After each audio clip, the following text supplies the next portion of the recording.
All right, guys, we're going to rock and roll here shortly. We're trying to turn the corner here and start the show promptly at 12:30 each day. Some positive feedback that we have received from one of our favorite viewers and listeners. So Judah and I are doing our best efforts at starting the program at 12:30 every day. I think we're 2 for 2, J-Dubs, on hitting that goal. Do us a favor, retweet the show, like the show, give it a like, give it a share anywhere you are watching. That means quite a bit to us. We work hard for you. And the only thing we ask in return is a like and a share. J-Dubs, do we have the new branding position in there for the CPD into the slot that was sent yesterday? No, not yet. That was some hard work done after hours by our contact who is watching. So it'd be nice to reward him for the hard work that he did after hours with no additional compensation. Give it a like, give it a share anywhere you guys are watching, and we'll rock and roll here on the program. Judah Wickhoward is going to offer some perspective today. We will have the conversation about Charlottesville, Virginia. Is it turning into a ski town, a resort town, a beach town? A topic that came up on Real Talk today that I really want to unpack on today's program. J-Dubs, if you want to weave that into the program, Kevin Yancey in Waynesboro, we appreciate your support and liking the show. Thank you kindly for doing that. If you want to weave that branding position in as the show goes on, that would be best. That way we don't keep the viewers and listeners waiting long, because our goal is to be timely, even more timely with the program, which is feedback I've received from folks that I trust and respect. So I'm in your hands. We can rock and roll when you're ready, sir. Quiet on the set. We'll play that video to start.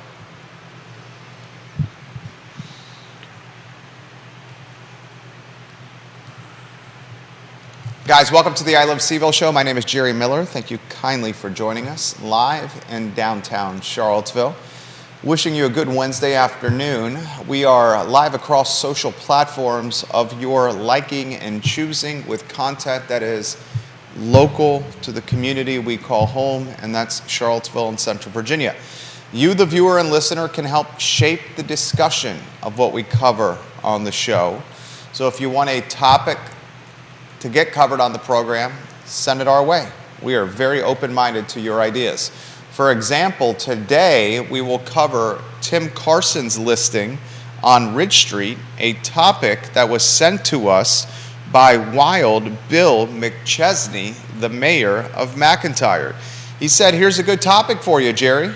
Why don't you consider talking about what Tim Carson has of Real Estate 3 at 512 Ridge Street? Bill, your idea is now a reality on the program. We appreciate your suggestion. On today's program, we will cover some of the following topics.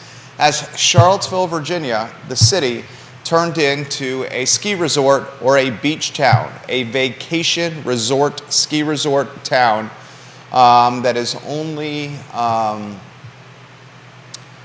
caters to the wealthy and to those that are passing through. I want to unpack that topic on today's program. I also want to talk this topic, which I think is an interesting one. This came up in a conversation I had earlier today.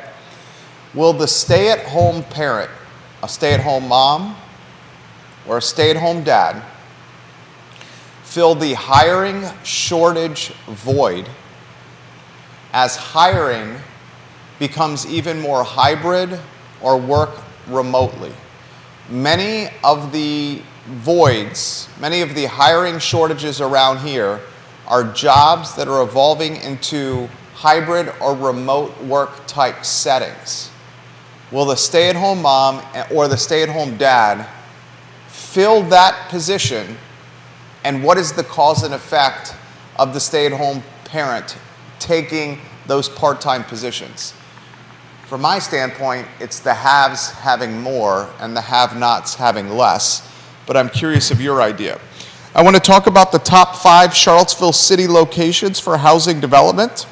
Tim Carson's got a listing, and someone tell Tim Carson we're giving him some props. Tim's a friend of the program. He's got a listing at 512 Ridge Street, 512 Ridge Street. Asking price is $1,125,000. And it's an acre of land ready for development into apartments. It's currently zoned R2, which would allow 8 more homes to be built or 4 more duplexes. Or, Tim Carson writes within the listing, with seller participation, a rezone to R3 could allow 48 apartments on this spot. Clearly, you're going to have to get some, you're going to have to work with City Hall a little bit about that. I sent you the link for 512 Ridge Street. After you get that branding position on screen, Judah, for CPD, perhaps we can get some of the content from 512 Ridge Street that we can showcase on screen.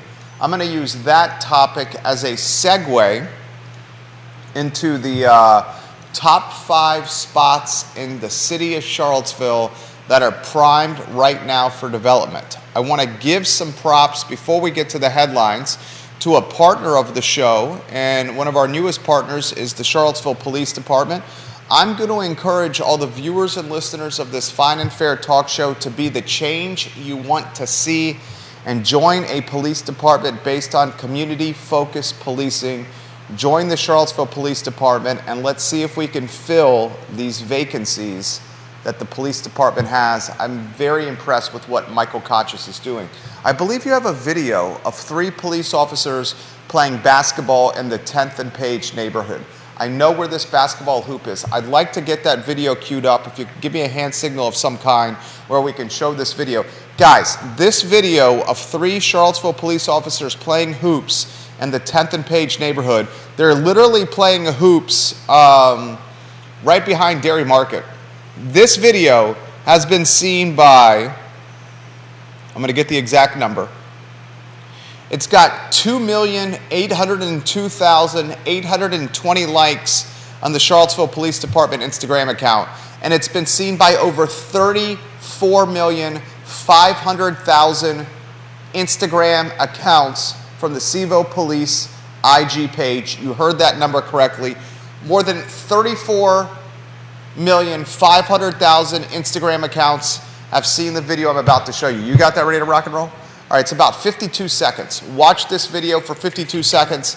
As we come out of the video, we'll talk about Charlottesville, Virginia turning into a resort town, a ski town, a beach community, and the cause and effect of that. Cue the footage in 3 and 2. Cue it now, baby.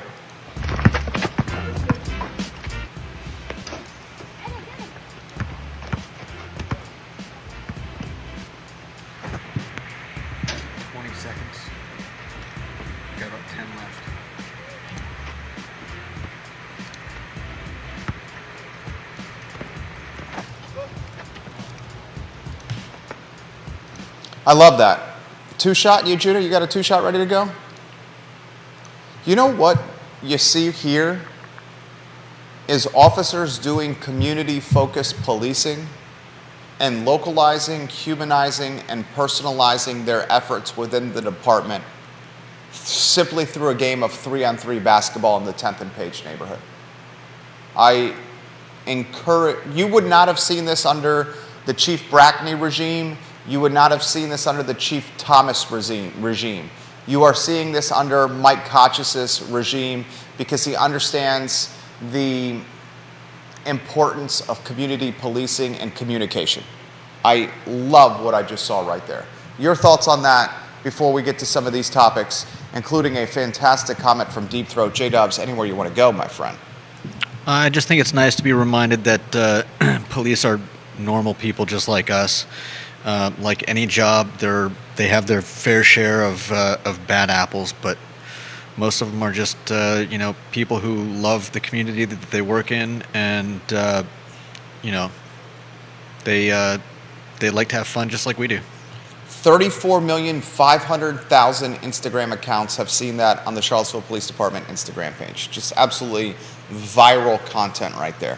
All right, the first topic of the program, and we got comments already coming in. This is from the mayor of McIntyre. He said people have said for years that Charlottesville was going the way of Vail, a ski resort town. Vail. this came up while I was walking the downtown mall this morning.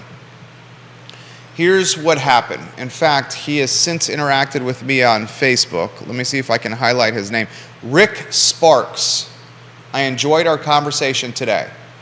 I am walking outside the I Live Seaville studio, which is on Market Street. I head down Market Street. I take a right on, is that 2nd Street right here? Is the cross street over there 2nd Street, or is that 3rd Street? I think that's 3rd. 3rd Street. I take a right on 3rd Street. From 3rd Street, I go in the downtown mall to head to the post office to check our P.O. box, right?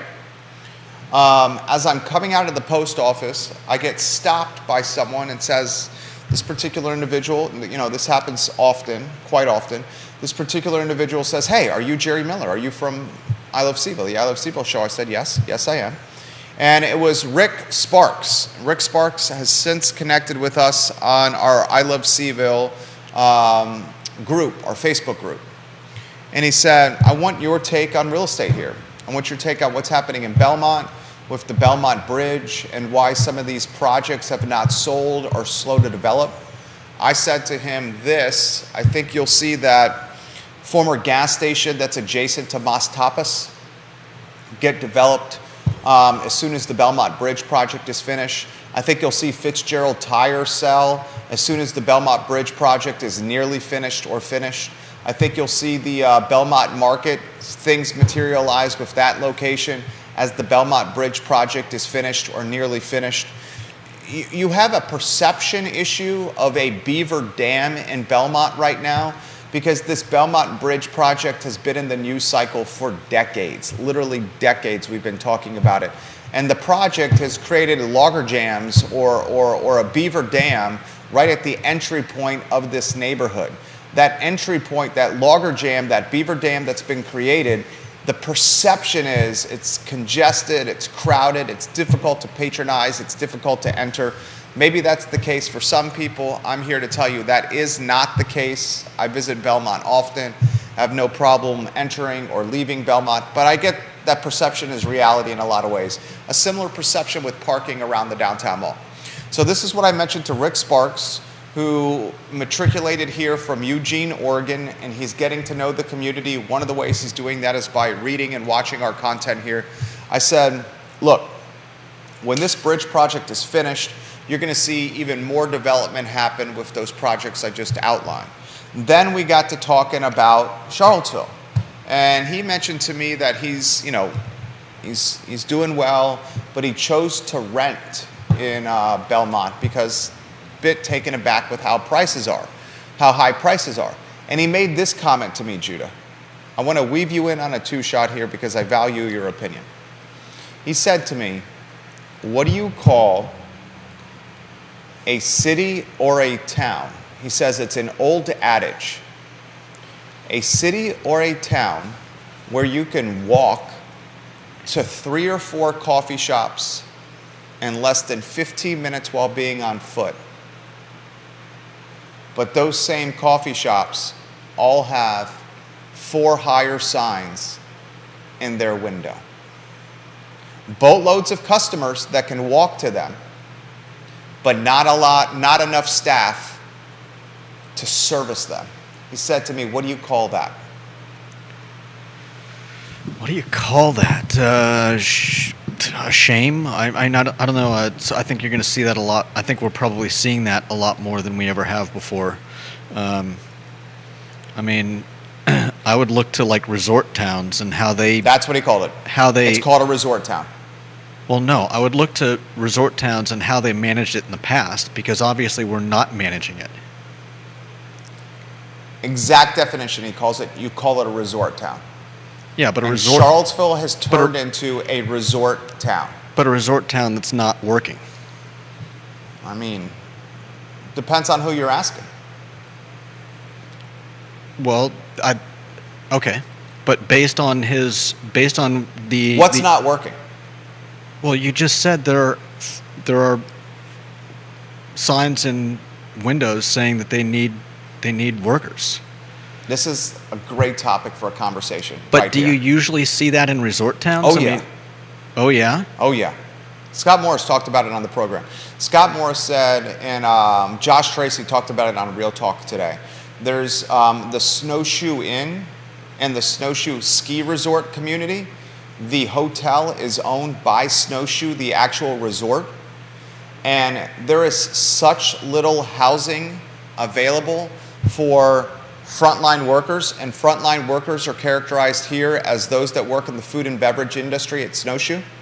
This past ski season, there was no housing because it all is very expensive. Scott said that if he wanted to take his 3 kids and his wife to Snowshoe for a long weekend, it was going to cost him $4,500 for the long weekend.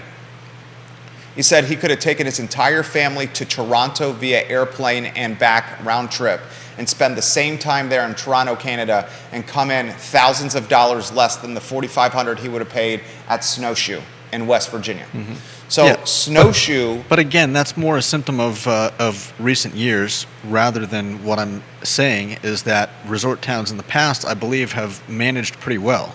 Snowshoe, what Snowshoe Resort has done is take the hotel that they own and instead of rent it on a nightly basis on an expensive scale to customers, they said this hotel is now shut down and we're going to use the Snowshoe Inn for employees of the businesses that serve the wealthy customers that visit the resort.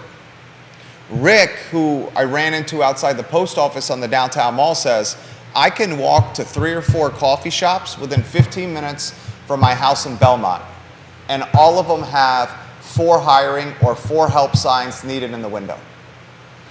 Now, you say, how do you solve this problem? Sake of a talk show, devil's advocate.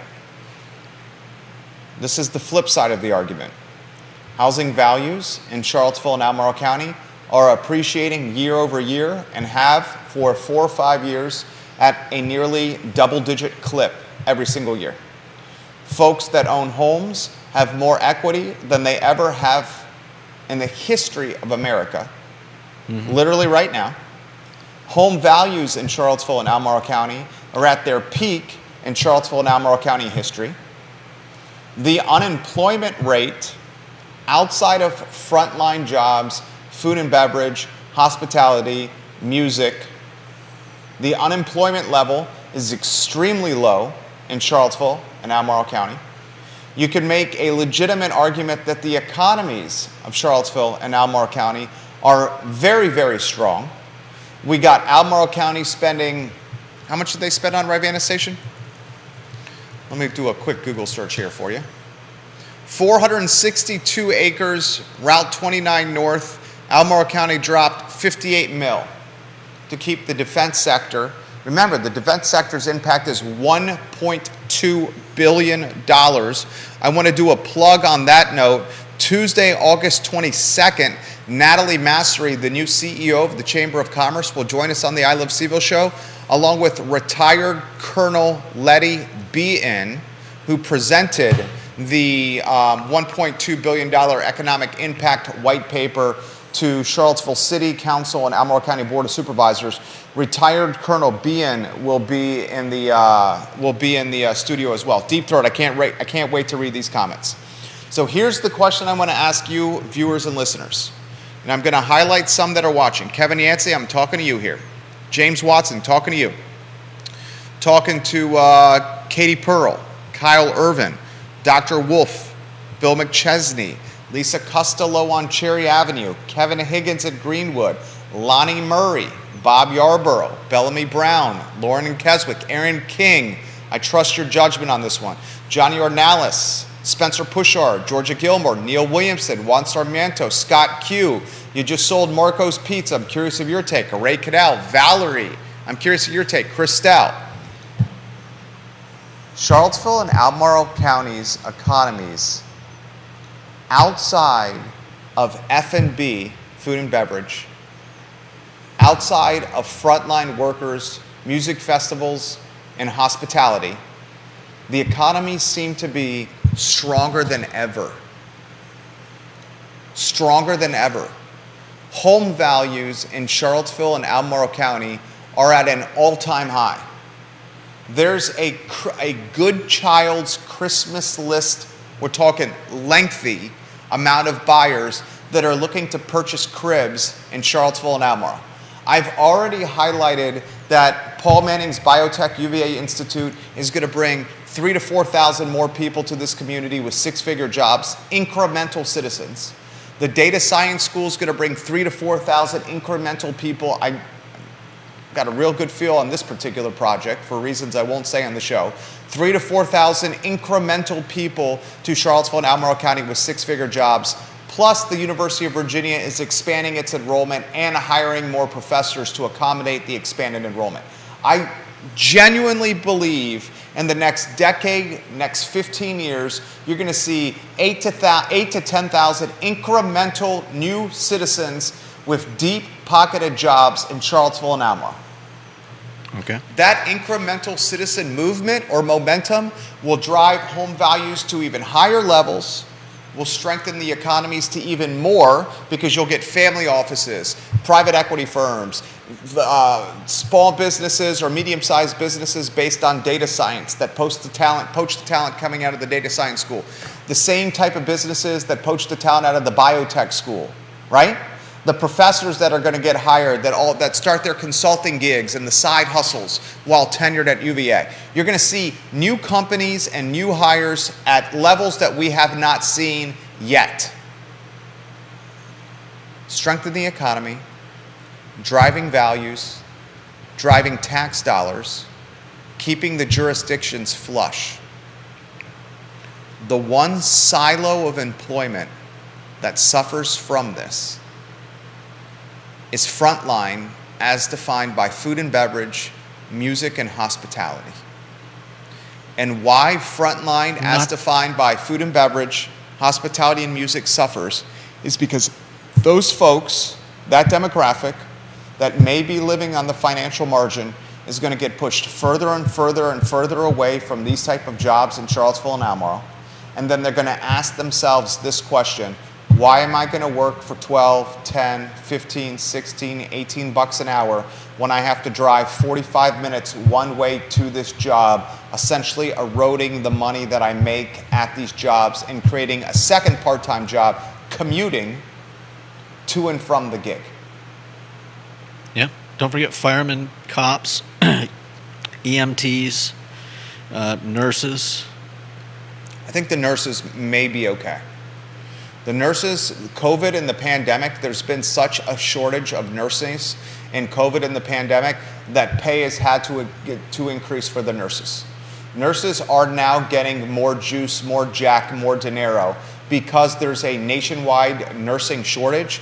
And for a long period of time during the pandemic, hospitals had to use the traveling nurse, and the traveling nurse was making $80, $90 an hour.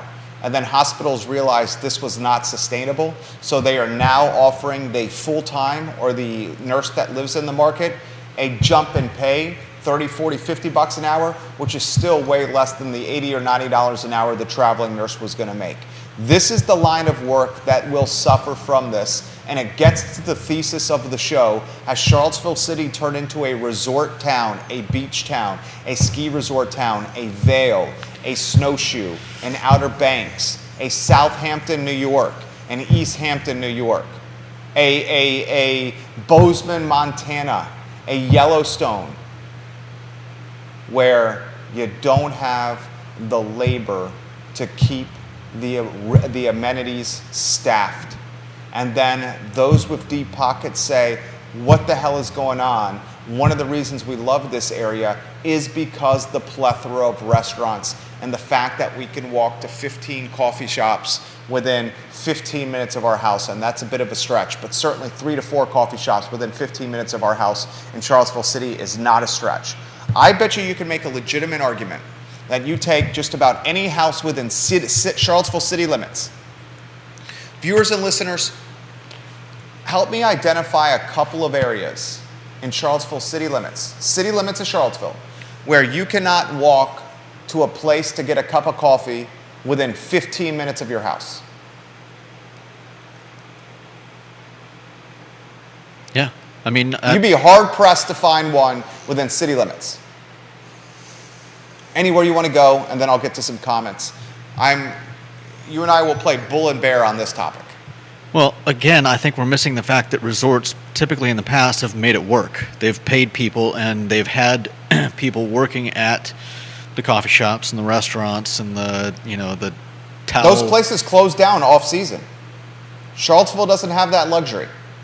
A lot of the resort frontline business jobs, restaurants, coffee shops, ice cream shops, putt-putt golf, Yeah. they close down when the season is over.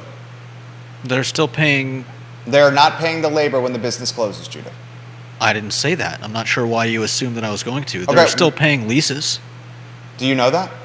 Do you think they're not paying leases for half the year? I think what happens. I think they're making a bucket of money. They're paying people to come in for however many months, and they're raking it in and banking it, and that covers the rest of the year. I would not be surprised if a lot of the resort frontline businesses, and frontline in this particular circumstance is food and beverage, hospitality, maybe a music venue. Those leases are front-loaded with a monthly cost during the season and diminished in monthly costs when the season is over. That very well could be. And those businesses they're basically leveraging this. You want to spend your summer in the Outer Banks? You want to spend your winter in Snowshoe? I'm going to pay you what every other community pays someone that runs a coffee shop, and I bet you're going to take this job for peanuts because you want to ski when you're not working and you want to surf when you're not working. Okay. Those jobs at the food and beverage, the restaurants, the music venues, the putt-putt golfs, they're not paying those staff members deeper or richer or wealthier numbers than Charlottesville, Albemarle County are paying. They're leveraging the amenity that is the ocean and the ski mountain and the enjoyment that comes with it, and basically hoping that staff will sacrifice for that amenity when they're not on the clock. Okay, so what is Charlottesville leveraging? That's the question. Charlottesville doesn't have the ski resort allure when the person who's underpaid at the coffee shop can say, it's worth it to me because I can go 5 minutes from my apartment and go ski, or 5 minutes from my apartment and go catch a wave. It doesn't necessarily have that pool. Right.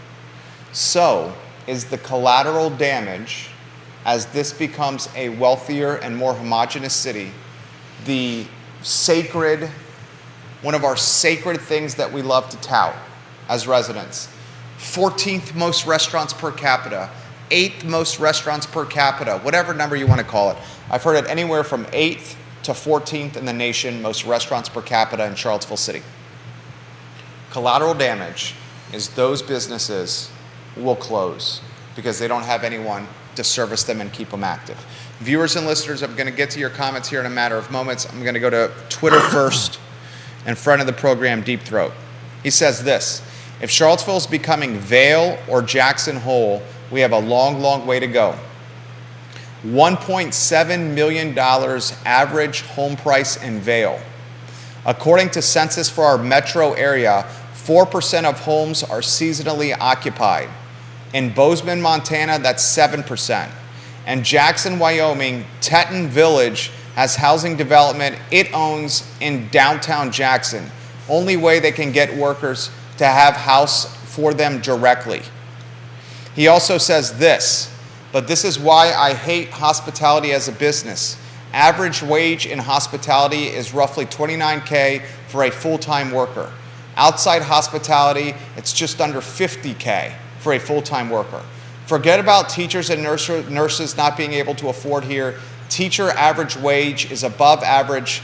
Hospitality is like a 45% discount to average.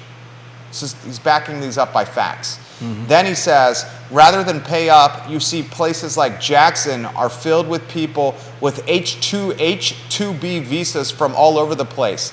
This is happening at Boar's Head. I have friends on staff at the Boar's Head, or folks I'm friendly with, who are literally here for short periods of time In fact, he's actually mentioning Boar's Head. He says, heck, Boar's Head, I've been able to use my Brazilian Portuguese and share my recollections with actual natives that are on staff. That's what they do in the Outer Banks. You often see places like grocery stores have massive amounts of people who are like Romanian or something. I don't even know, but they bring in people from outside.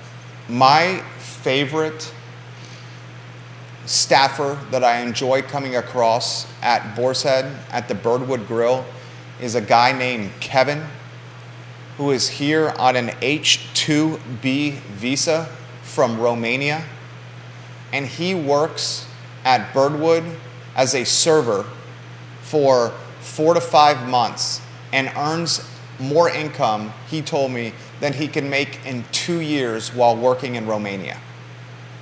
He comes here for 4 to 5 months, works, and then travels the world and has fun for the remaining 8 to 7, 8, 9 months of the year.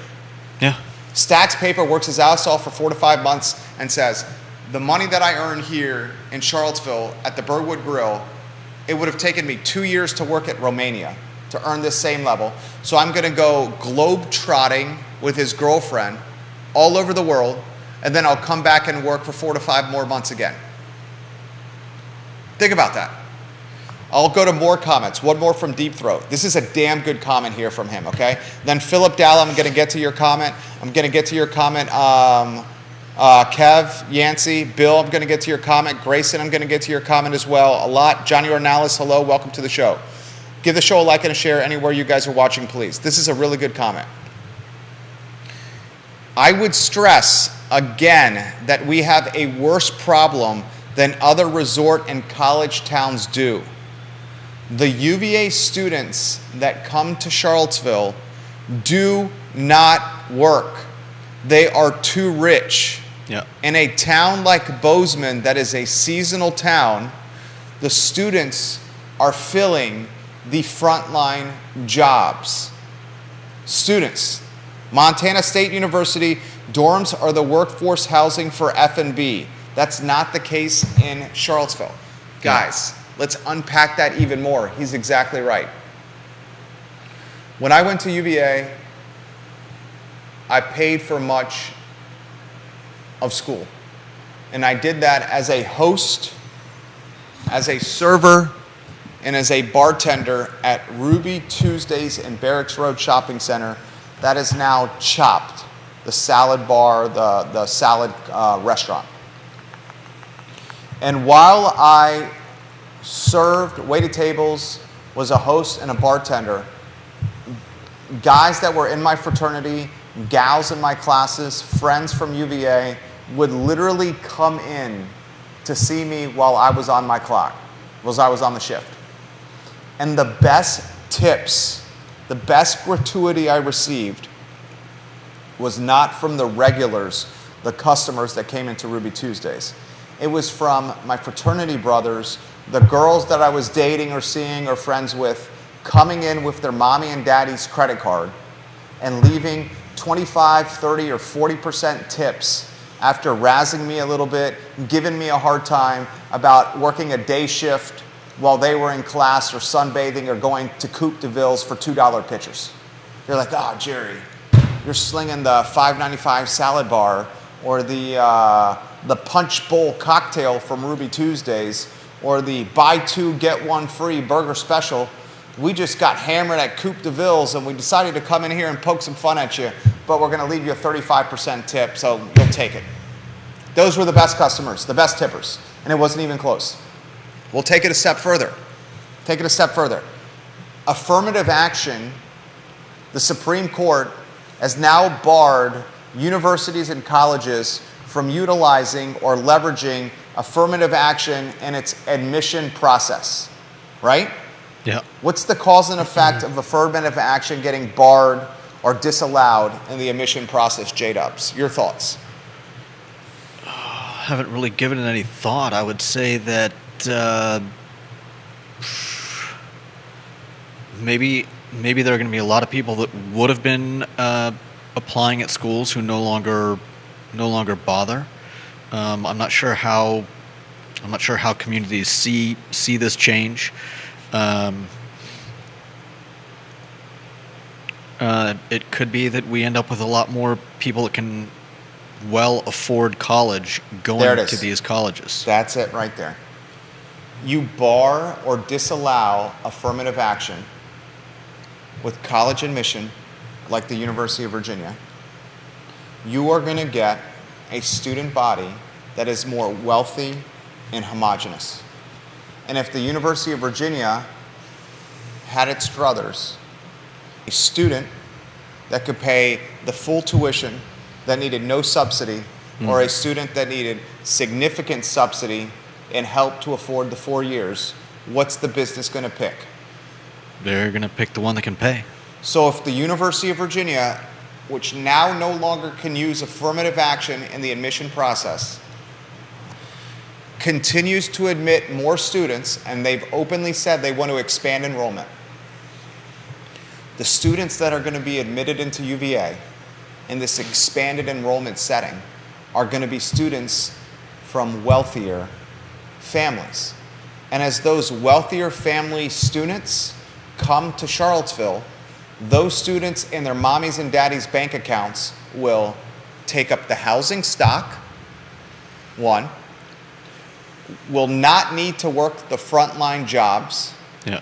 two, will look to use their mommies and daddies' credit card to spend money in the community, further strengthening the economy. Three, they're still going to spend money. They're still going to buy booze. They're still going to get hammered on the corner. They're still going to get hammered downtown. So you get this cause and effect. No affirmative action with UVA means a more homogeneous and white student body. A more homogeneous, white and wealthy student body is going to potentially take up, not potentially, literally take up more housing.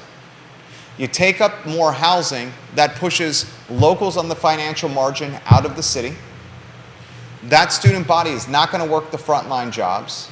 So those that have the frontline jobs as employers, not the employees, but the people that actually own them, have to think very quickly on their feet on how they're going to solve the problem. My prediction is it's going to turn in frontline jobs are going to be eradicated, evaporated, erased, eviscerated. You're going to go the Moe's Barbecue on Ivy Road route, where there's only one person on the front of the house. That person on the front of the house is going to be expected to pour the beer, make the cocktails, work the bar, while also taking orders at the cash register. The food's going to be picked up at a pickup window, and the customers are going to be expected to bust their own tables, wipe down their own tables, and the employer's going to basically hope that customers will believe in the golden rule and leave the place in a better spot than when the customers first arrived. Let's go to Twitter. Linnell is watching the program. She sends me this comment.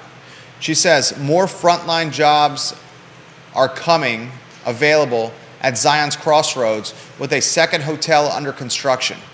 Do Charlottesville businesses lose out as surrounding counties develop these areas with shorter commutes for their residents? It's a damn good comment. I'm going to retweet this. I'm going to quote retweet you, Linnell. Damn good comment. I mentioned this live on air. I'm going to unpack your comment now. Viewers and listeners, here's my prediction of what's going to happen. Are you ready for this, Judah Wickower?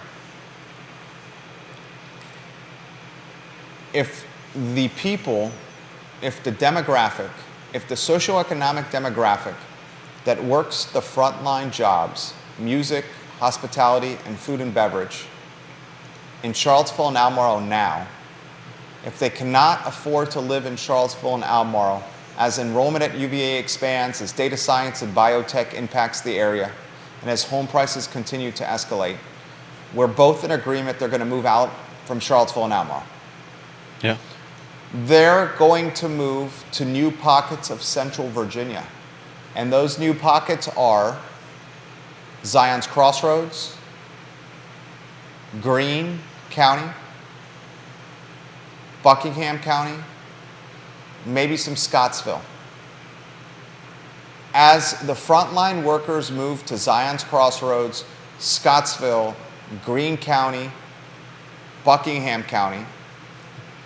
Some will get entrepreneurial themselves, or individuals that already live in those respective areas will see the additional bodies coming to those said areas, and they're going to launch F&B, music, and hospitality jobs and opportunities of their own.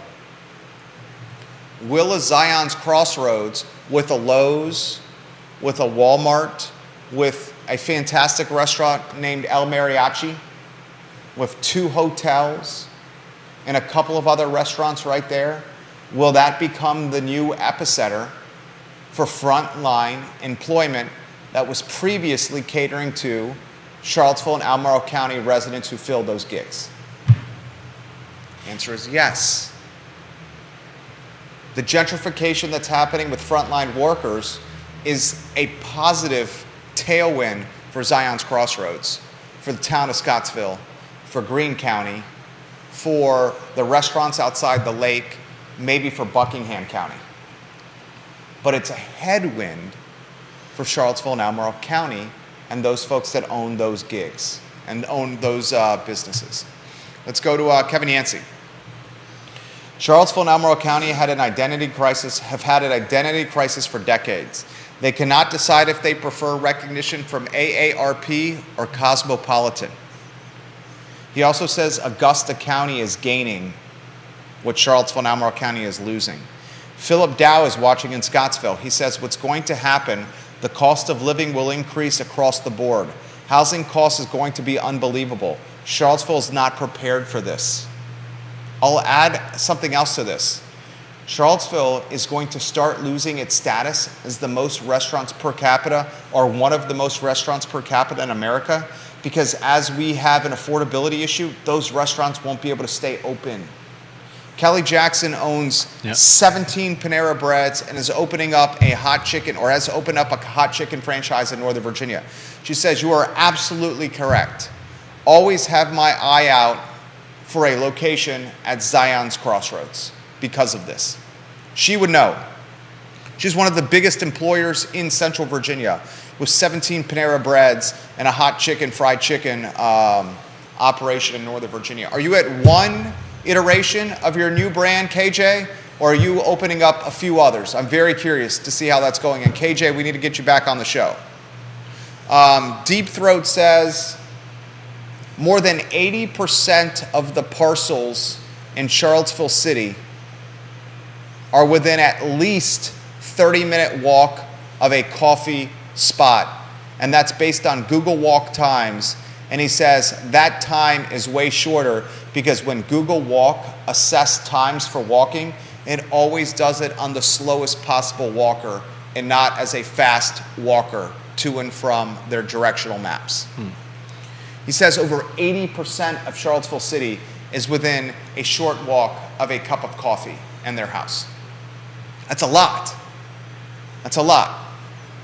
Viewers and listeners, keep the comments coming in. I'm going to get to your comments now. J-Dubs, anytime you want to jump in, please jump in. I'm going to go to LinkedIn.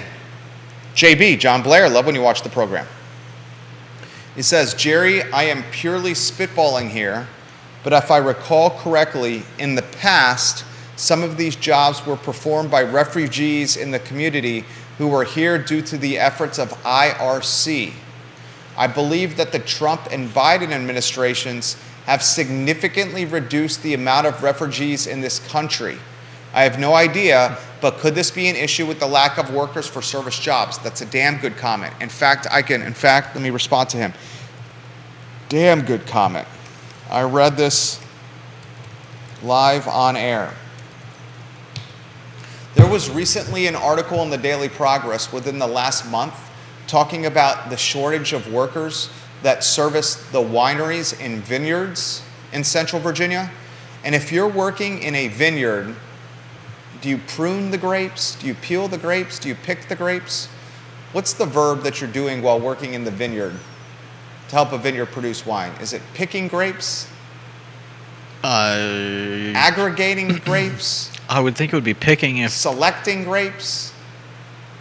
It's probably picking if they've got people. I don't know how they.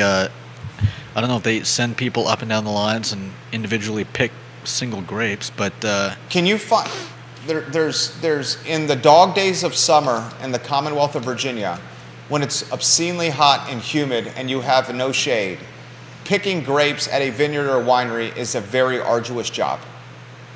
And in this Daily Progress article that's come up within the last month, the thesis of the article was the wineries and vineyards, despite offering elevated pay, significantly increasing the hourly wage for a job that you would say is, choosing my words carefully here, how would you characterize a job that is picking grapes in a field? I mean, that's kind of your typical migrant worker job. You know, picking fruit, picking grapes, watermelons, oranges, apples. In the past, that's oftentimes been the job that migrant workers take. Okay, we'll go with that description. I was going to use something that perhaps was less flattering, but we'll go with that description. The wineries and vineyards can't find people to do this work, despite upticking the pay 25-30%. One of the winery and vineyard owners in this Daily Progress article literally said, where are the people locally in Charlottesville? We're offering you an opportunity to make some pretty good money without really doing any thinking. Granted, you're outside in the sun on your hands and knees, sweating your cojones off when it's 104, 105 degree humidity, right? It's tough work. It's not easy work. And I got to thinking about this article.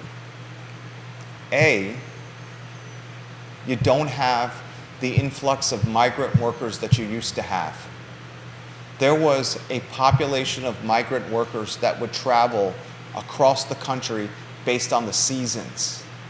Yeah, And we've seen pictures in the news not too long ago of fruit just dumped on the ground. Physically demanding, Catherine Lochner calls them. KJ says, I'm getting ready to open my second hot chicken. What's the name of the hot chicken joint, KJ? And Tyson's Corner next week. A lot more to come in Northern Virginia for us. They also own 17 Panera Bread franchises or locations. What's the name of the hot chicken spot? We'll give you some props, KJ. And we got to get you back on the show here. And she's probably got 600-700 people on her payroll right now. Juan Sarmiento is watching the program. He said, I ate at El Mariachi on Sunday at Zion's Crossroads. Fantastic food, Juan Sarmiento said.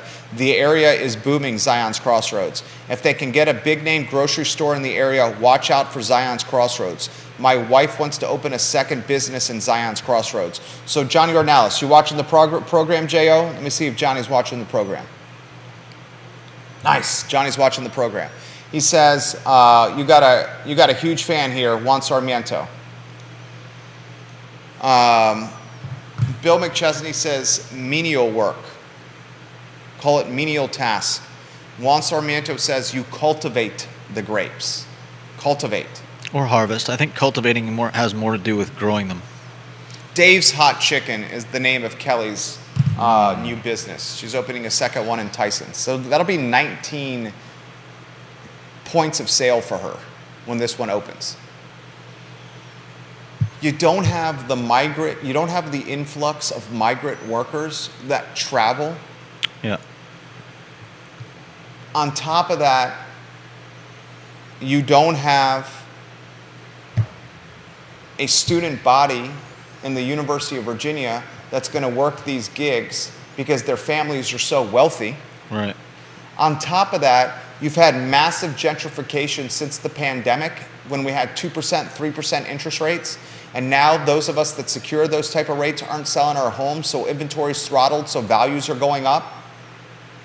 So you have this collision of so many circumstances hitting at once. Yeah.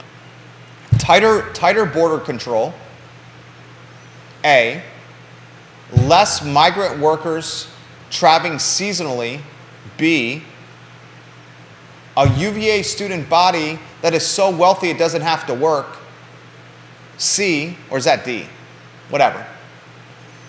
Home values appreciating over the last 4 years to the tune of 40, 50%. In my case, my house is up 85% in 3 years. D, a stricter lending environment making housing purchasing more difficult.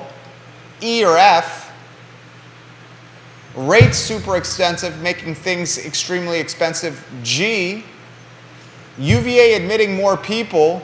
H, UVA not having affirmative action to leverage with the folks it's admitting.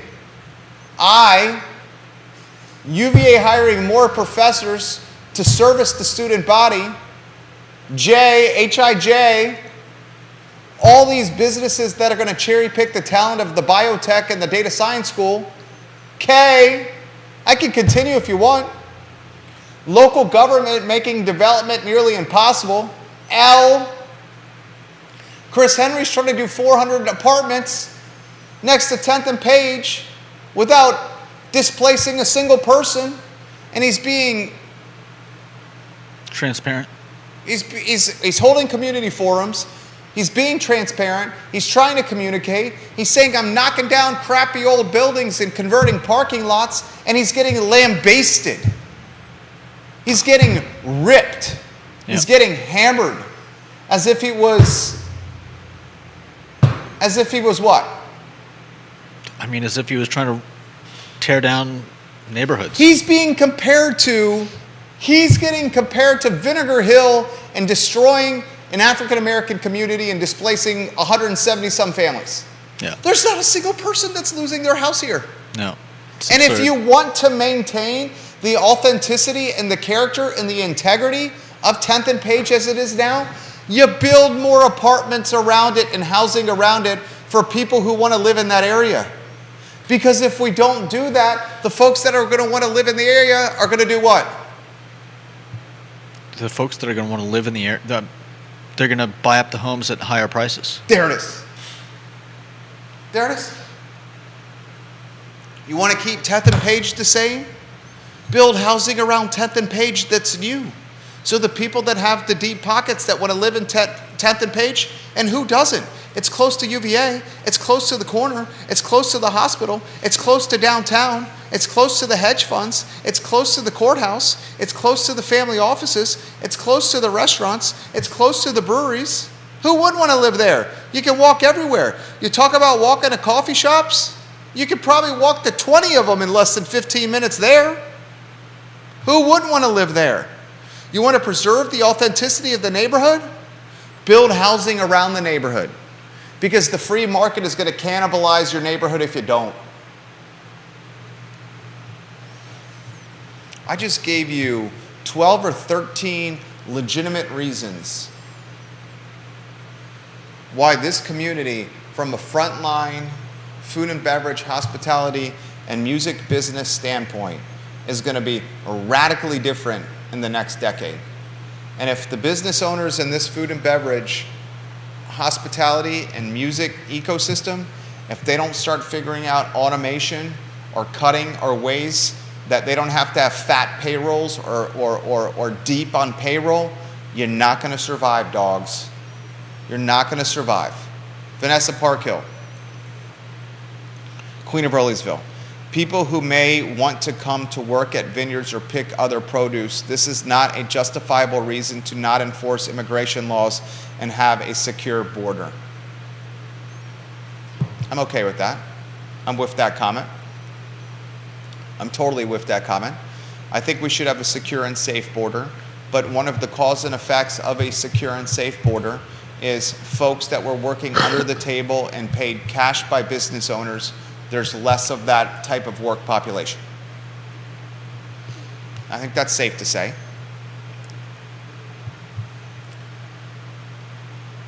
Kevin Yancey says there's only a few vineyards large enough to draw the traveling migrant workers. Yeah. He also says the Louisa side of Zion's Crossroads is setting up itself to be the Short Pump West. I agree with the Short Pump West. I think Zion's Crossroads is about to be, what is the new brand of Zion's Crossroads instead of Short Pump West? It's about to be,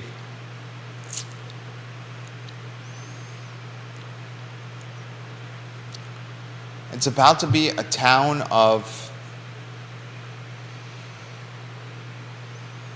or region of folks that were gentrified out of Charlottesville and Albemarle.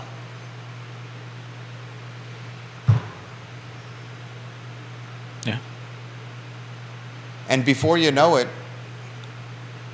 Charlottesville and Albemarle Countyans, Charlottesvillians and Albemarle Countyans are going to be traveling to Zion's Crossroads for their lower price, middle price restaurant experiences. I think we may also see more big brands here. Johnny Okay. Ornalis owns a business in Zion's Crossroads, El Mariachi. He says, Zion's Crossroads had a plan many years ago of a mini short pump in the Burger King piece of land. Bill McChesney says, Rhett's Bar and Grill moved from Route 29 to Zion's Crossroads. Rhett's Bar and Grill has one of the best steak and cheese or Cuban sandwiches that I've ever had. If that's still on the menu, I very much suggest you try the Cubano at Rhett's Bar and Grill. Is it a sad state of affairs of what's happening? I mean, it certainly is. Or is it a state of affairs that we have created?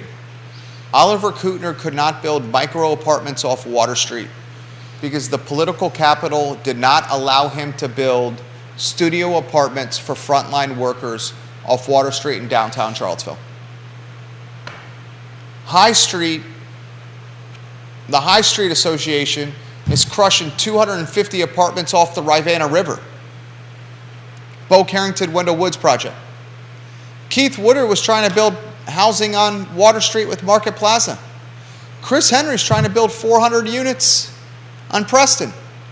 Charlie and Frank of Southern Development got kicked in the nuts left and right on Stribling Avenue because of sidewalk issues. We are our own worst enemies. We cannot get out of the way of our own selves. And as a result, affordability has been one of the biggest problems the community has had, maybe in the history of the community? Is it not? Could be. I've been here 23 years, more than half of my life. JB on LinkedIn, King of Knowledge. Jerry, I'm sure you were aware of this, but a lot of people on the south side of Charlottesville and Albemarle go to Lowe's in Zion's Crossroads or Home Depot in Waynesboro. I bet a high percentage of them also buy food and or gas while they are there. You're 100% right. I used to live in Redfields. When we lived on Redfields and Rockledge Drive, we went to the Lowe's and the Walmart in Zion's Crossroads. John Blair, I'll take it a step further. We now live in Keswick and Glenmore. We drive to the Lowe's in Zion's Crossroads, the Walmart in Zion's Crossroads, and El Mariachi and Zion's Crossroads from Glenmore and Keswick, as opposed to dealing with the headache of Route 29. You got the south side of Charlottesville, Avon Extended, 5th Street Extended, along with most of Keswick and a lot of Pantops, eastern Albemarle County, choosing to drive to Zion's Crossroads because it's a short jaunt on an interstate without Route 29 traffic. Yeah. And I'll take it a step further, and this may get me into trouble, but I don't give a...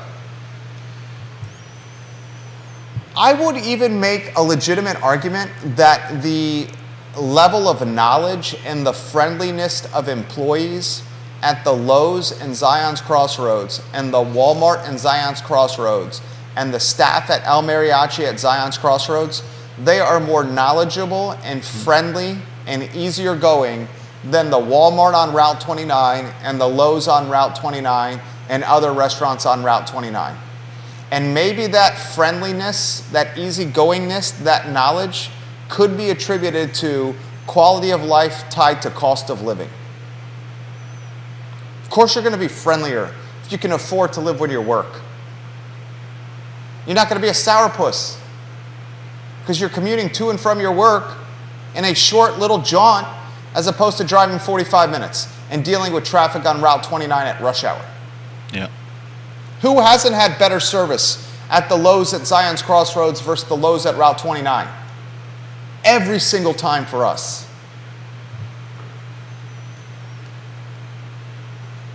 Kelly Jackson, totally agree with the service at Zion's Crossroads. Maria Marshall Barnes, I prefer to go to Zion's over Charlottesville. Maria Marshall Barnes is giving you some props, Johnny Ornalis. She says, El Mariachi is amazing. The Louisa side is successfully growing and the Fluvanna side of Zion's cannot keep up. The Fluvanna side of Zion's does not want the development. Part of that is tied to water, but Fluvanna is opposed to development. Zion's is welcoming the development. We've had Louisa County Board of Supervisor Fitzgerald Barnes on this program a number of times. They embrace the new business. Bill McChesney says that is correct regarding the Lowe's at Zion's Crossroads. I want you to have a shopping experience at the Walmart and Lowe's at Route 29 and compare that shopping experience to the Walmart and Lowe's at Zion's Crossroads. It is night and day different. Then you have a much easier commute with no traffic and no headache. We'll give some love to Skooma Boutique Dispensary for being a part of the show. Skooma Boutique Dispensary in the downtown mall is locally owned and operated by David and his wife. Skooma Boutique Dispensary. Keep the local businesses you want to see open alive. Damn, it's already 1:30. Linnell says, Louisa County approved 50 more homes for SPDG's Zion Town Center. Take an opportunity to drive through the Spring Creek gated community. It is gorgeous. Have you ever been in Spring Creek, the gated community? I don't even know where it is. What's that? I don't even know where it is. It's right off the Zion's Crossroads exit. Oh, okay. It is a beautiful community. Safe, gorgeous, lovely homes. Massive community. Linnell, you made the show better today. Thank you, Linnell.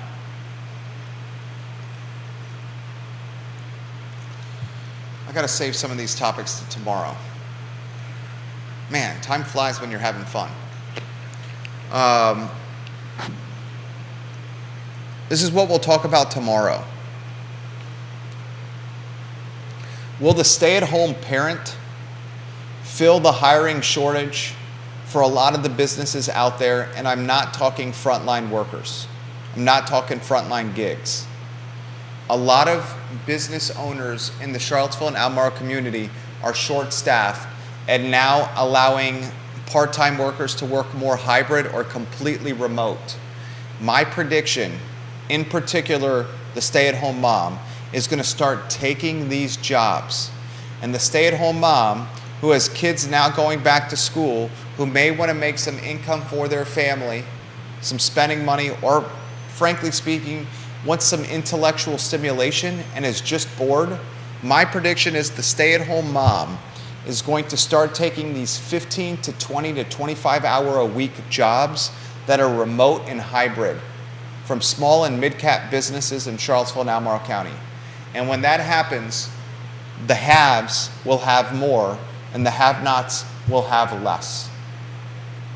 If you're a stay-at-home mom and you've been able to stay at home for an extended period of time and you're a one-income family and then you go take a 15, 20, or 25-hour-a-week job, you're just making your family's coffers deeper with money. We'll talk about that tomorrow. I'll talk Tim Carson's listing at 512 Ridge Street, $1,125,000 list tomorrow. To give you a taste, Deep Throat sent me this. 512 Ridge Street, it is under RC, the new zoning. Assuming that rear alley can be considered or made to be considered frontage, you could probably slice that into 5 to 6 lots, each one with an 8-unit entitlement as of right. So 48 units on 512 Ridge Street without rezoning. None of those 48 units need to be affordable. Did you just hear that? Is my buddy Neil watching the program? Neil is watching the program.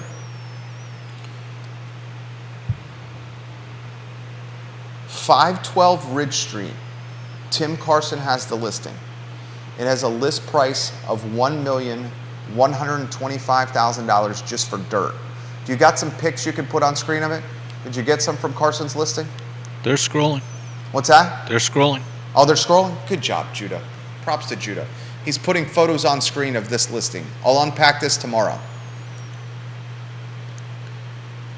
This particular piece of property, once the upzoning and rezoning is approved, can be sliced and diced into 5 to 6 lots. Each one of those lots, 8 units apiece. 48 units on 512 Ridge Street. All 48 will not need to have an affordable housing component to them. I literally predicted this would happen. Upzoning and rezoning are not going to create affordability. It's going to create speculation, and what is birthed from that speculation is going to be some of the most expensive housing that Charlottesville's ever seen from a for-rent standpoint. Mark it down. We'll unpack that tomorrow. This is the I Love Cville show. Scott Wagner of Scott Wagner Integrated Medicine, a partner of this program. And can you show the police officers hooping on 10th and Page, playing 3-on-3? I'm working on getting these police officers into the studio. We'll interview these police officers. 35,500,000 views on Instagram? Good Lord. Maybe we play a horse competition with these guys. I mistakenly said we could play pig with these guys, but then I was like, oh man, we can't play pig with the officers. We can play horse. We can play horse with them. Be the change you want to see. Support the Charlottesville Police Department, and let's fill these vacancies, ladies and gentlemen. I back the blue on this program religiously. Back the blue. Support the blue. For Judah Wickower, I'm Jerry Miller, and this is the I Love Cville show. So long, everybody.